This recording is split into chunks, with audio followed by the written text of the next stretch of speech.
right, and they send Herman in motion. And Tarkenton has it, looking to the screen. He goes to Fredrickson, a great block. And Fredrickson, from the 20-yard line, comes all the way out to the 44, a gain of 24 yards. Well, hello. Thank you so much for taking time out of your day to check out this video, and welcome to the Gridiron.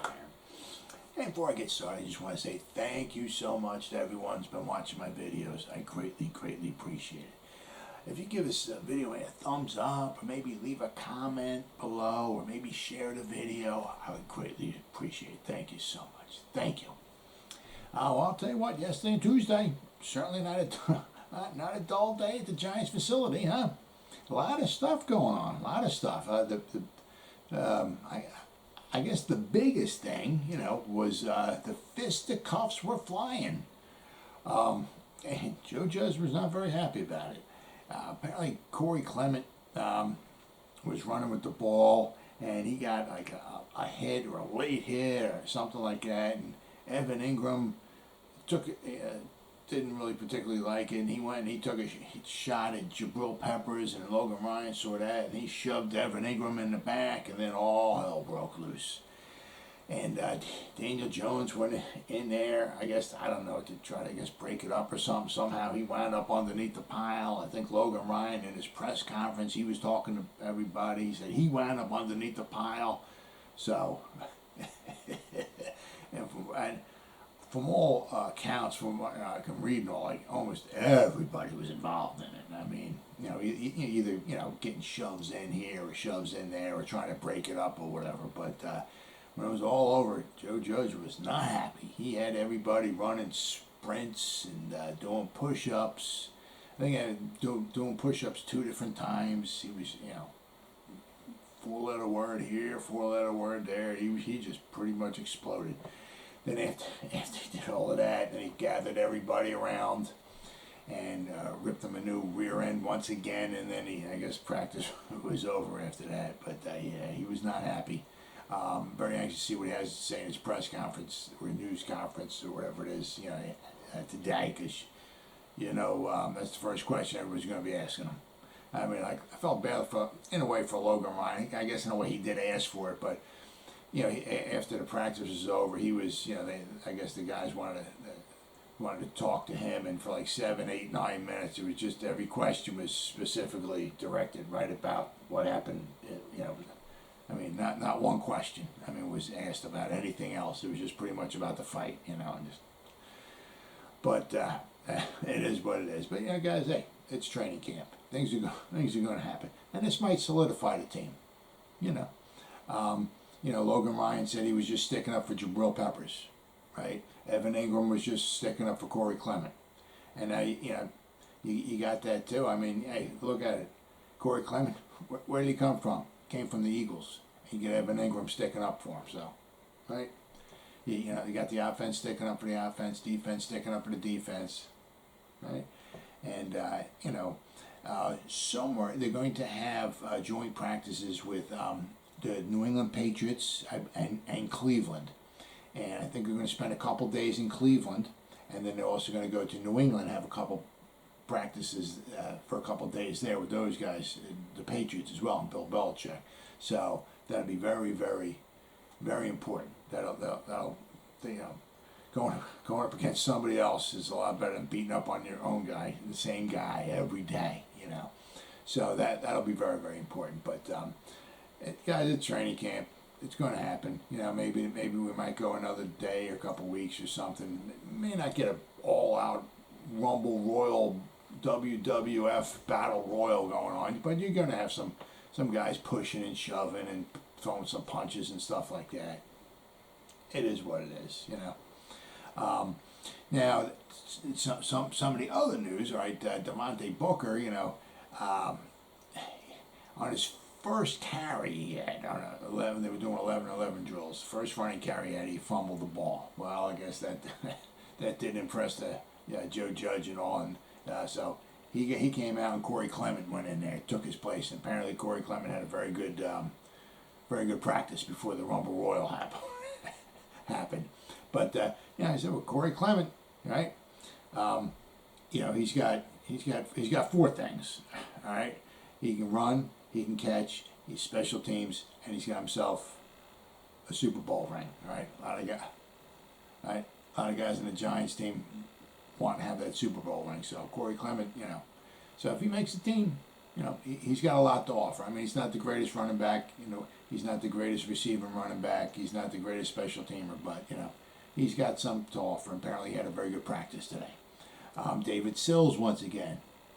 See a lot about him. I mean, the wide receiver coach said he's a rep stealer. Like he's always like running to the front of the line when it's time to go to a different spot to do different drills. He's running. He'll be like the first one in line, taking reps and all. Then he hustles back and maybe jumps in front of somebody else or whatever. And so apparently he had a very good practice as well today. He said what I read, he had 4 catches. He had a nice slide and grab over the middle, and he had a jump ball touchdown.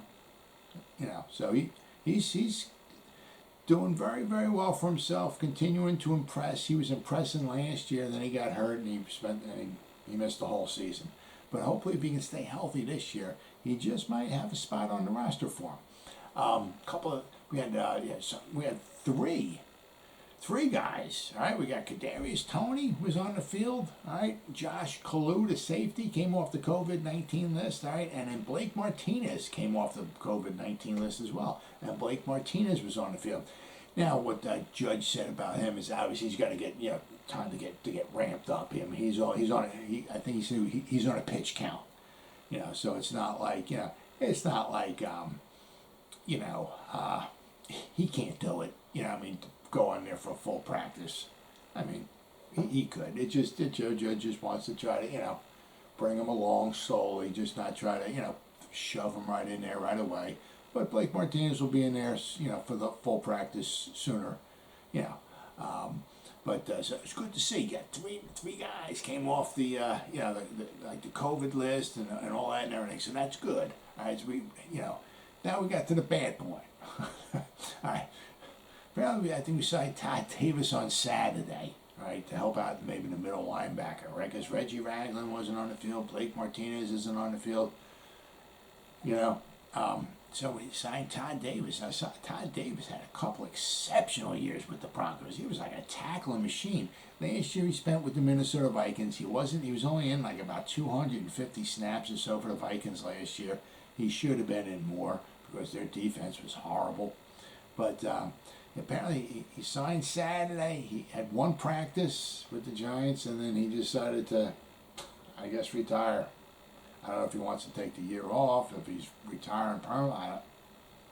I don't know why you would want to sign with somebody and to have one. I mean, if you're not.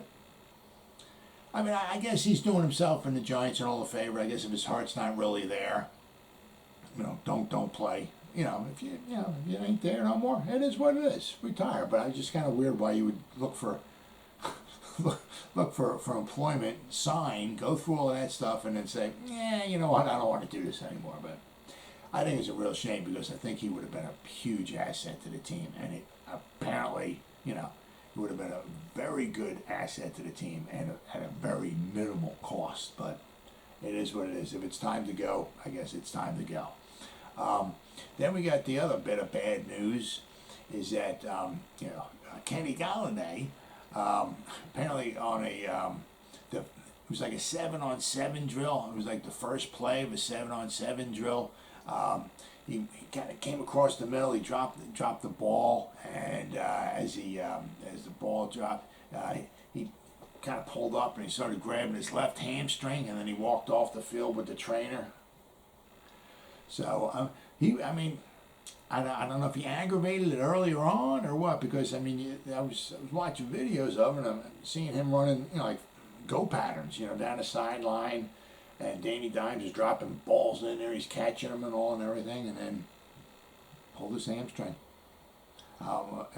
We don't know the severity of it. I don't know if we'll be able to find out anything from Joe Judge today in his news conference or press conference or whatever. That he has. So we'll just have to keep an eye on and wait and see.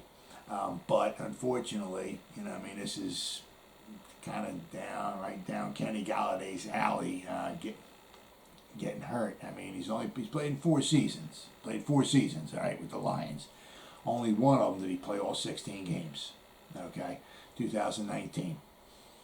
All right, 2019 he had 60. He played 16 games. He had 65 grabs. He had 1,190 yards. He averaged 18.3 yards of reception. I mean, whew, man, that's sweet, huh? That's sweet. But his first year, he didn't start, his first year much. He only started in 5 games his first year in 2017. But he played in 11 games, all right? But 5 games he missed because of a strained hamstring, all right? But even his, when he played 11 games, all right, he had 28 catches, nothing special, but 477 yards, and he averaged 17 yards of reception. Sweet, right? 2018, all right, he played 15 games, all right, he started 13 of the 15 games, he had 70 receptions, he had 1,063 yards receiving, and he averaged 15.2 yards of reception, all right. He missed the last 2, I think it happened in the second to last game. So he missed almost the whole second to last game and the last game, all right? Because he played in part of the 15th game, all right? But he missed the last game because of a chest injury, So and it was kind of a bad one. I mean, because he missed the last kind of like game and a half or whatever it is. But he was out for a little while with that one too. All right, so that was 2018. All right, so we had the hamstring in 17. We had the chest injury in 18. 2019, he played all 16 games. Right. 2020, he only played in 5 games. Right. He had 20 receptions. Nothing special for 338 yards. He had 16.9 yards of reception. But you figure 5 games. If he tripled that, he played in 15 games. Right, at that rate, at 338 yards, he would have had over 1,000 yards receiving. He would have had 60 catches, nothing super spectacular, but he's averaging almost 17 yards reception, and he would have had over 1,000 yards receiving. And with the lineup that the Giants got, he doesn't need to get 80, 90 catches. We got so many guys: Kyle Rudolph, Evan Ingram, Kadarius Toney, Darius Slayton, Sterling Shepard, Saquon Barkley coming out of the backfield, for crying out loud. Kenny Golladay. I mean, he doesn't need to get 80, 70 catches. If you get him 60, 60, would be a nice number. I mean, you get him like, say, at least 4 catches a game. That's 64 receptions. All right, that would be a nice. I mean, hey, if you can get 80 or 90, I'm all for it. But we don't need him, because we're going to be trying to get the running game going too. But I'm saying, with all the weapons we got, he doesn't need to get a boatload of receptions. But in 2020, of course, he was hurt. He missed the first 2 games in 2020 with the hamstring. Then, of course, he had, he only played the 5 games. Missed the first 2 with the hamstring, right? then he played in 5 games. Then he missed the rest of the season with a hip flexor. So I just have to keep an eye on him, wait and see, and hope for the best. But this isn't the first time that he's pulled a hamstring. Now the thing is that at least with the hamstring, all right, in the other seasons, like last year, he missed the first 2 games, then he came back. He missed the rest of it, but it wasn't from a hamstring. His first year, he missed some time with a hamstring, all right, but he did play. So, I mean, hopefully it's the same thing with this. Hopefully he gets the hamstring fixed, and hopefully he'll get to play. But as the great Jimmy Johnson, the coach of the Hall of Fame coach of the Dallas Cowboys, said, hurt players get hurt. Some guys, it is what it is. I mean, some guys just, pull a hamstring, or somebody, they'll just pull a groin, or they'll hurt their foot, or some guys just seem to get hurt. Evan Ingram, we're lucky he played all last year, but he gets hurt a lot. I mean, look at Saquon. I mean, look at the guy's built like a Greek god, Saquon. I mean, you see the thighs on him and all. What's he do? He gets hurt. Some guys just get hurt. It's going back a little ways, all right, but Jim Brown, all right, played from the Cleveland Browns from 1957 to 1965. A lot of people say he's the greatest running back in the history of the NFL. Okay. He played from 1957 to 1965. He played in 118 games. All right. He started 118, played 118. He didn't miss a game. 9 years. I think, if I remember, he missed like half of one game. I don't even know why. I can't remember. But he played every game in 9 years. He had 2,359 carries in 9 years. He had 262 receptions in 9 years. He had over 2,600 touches in 9 years. He averaged almost 300 touches a year for 9 years. And just think of this. 1957, 58, 59, and 60, his first 4 years, they only played 12 games. He averaged almost 300 touches, right? If he played at this rate at 16 games, he would have had almost 400 touches a season, right? But, you know, he averaged almost 300 touches a season for 9 years, and he did not miss a game. Some guys get hurt, some guys don't. It's just the way it is. And hopefully with Kenny Golladay, hopefully it's nothing totally, you know, horribly serious, and hopefully he can get back on the field and help this team win some ball games. Well, as always, guys, thank you so much for taking time out of your day to check out this video. You guys stay safe out there, and go Giants! Woo!